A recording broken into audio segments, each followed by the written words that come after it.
สบายดีพ่อแม่พี่น้องปองปายสุขุสุโคตมาพอกับสาวใหญ่พาเพิ่นนะคะ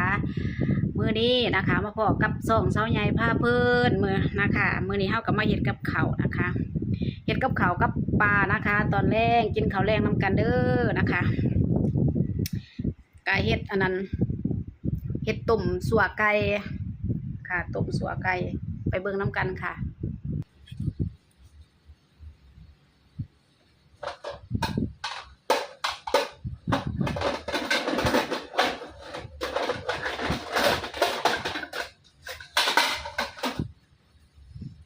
สัวไก่เด้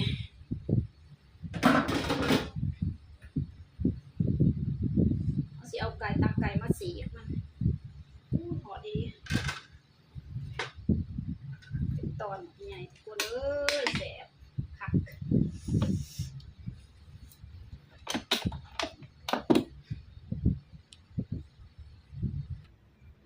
ดูนะ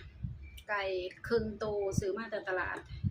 แล้วก็สิตักต้มแล้วนะเพราะว่าตอนไปตลาดบ่ได้ถ่ายให้เบิ่ง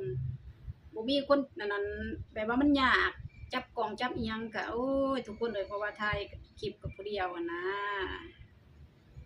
บ่มีมือกล่องก็เลยบ่ได้ถ่ายให้เบิ่งมันยากผู้ใดสิขับรถผู้ใดสิอีสัง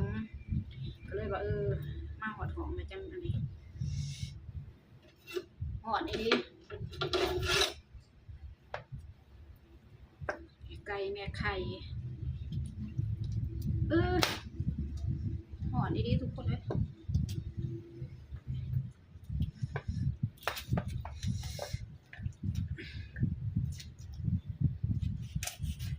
โอ้ยหอนแล้วหอนกันเลย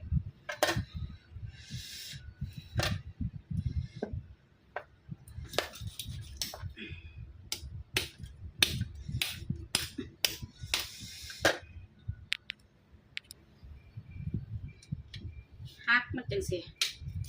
กระดูกมันแบบปกติก็คืออยู่บ้านนอกเขาหนาแบบเขาต้มมันจนมันเปื่อยผลเขาจังมาเนี่ยจังมาหักเขาจังมาสีกมันนุ่มหวานมันแซ่บโอ้มันบ่ทันได้เปื่อยแบบใส่เลย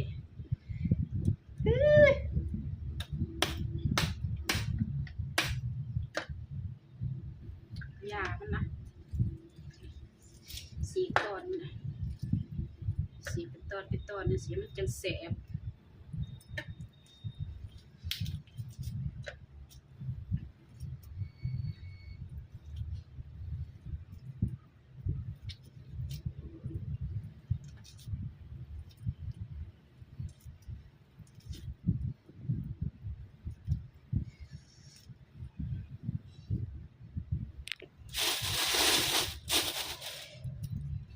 ขัวกับพริกขัวมันให้มันอันนี้ก็คืออันนั้นเขาก็จี้เอาแหละพริกอันนี้เขาขัวให้มันหอมๆตำมุนๆเขาก็ใส่สัวไก่แบบนี้จังแซ่บจังนัวพริกเป็นตาสะออนเคี้ยวแซ่บ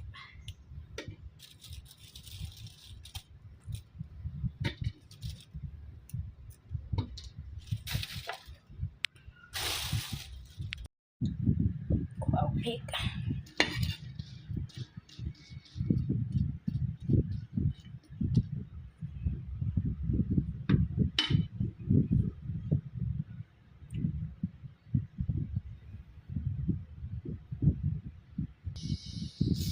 พริกสุกแล้วตำหมักพริก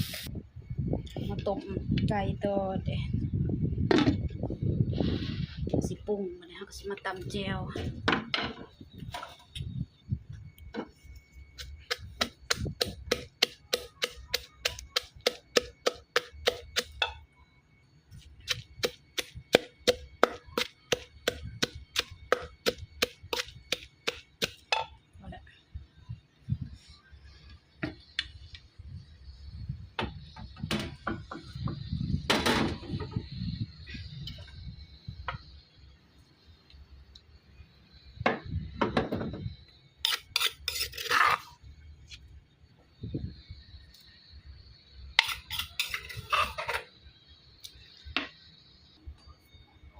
ใส่ใบบักขามอ่อนแล้วใส่เกลือ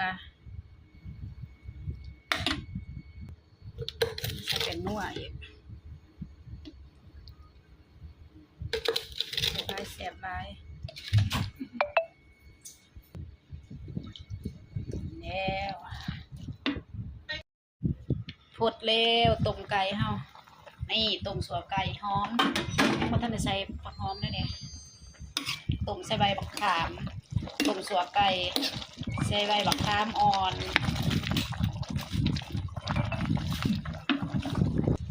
นี่เราใส่ผักแล้วเราสิได้ปรุงแล้วเอาเด้อบัด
นี่ก็สิจบคลิปสำนีเด้อพบกันใหม่บัดหน้านะคะ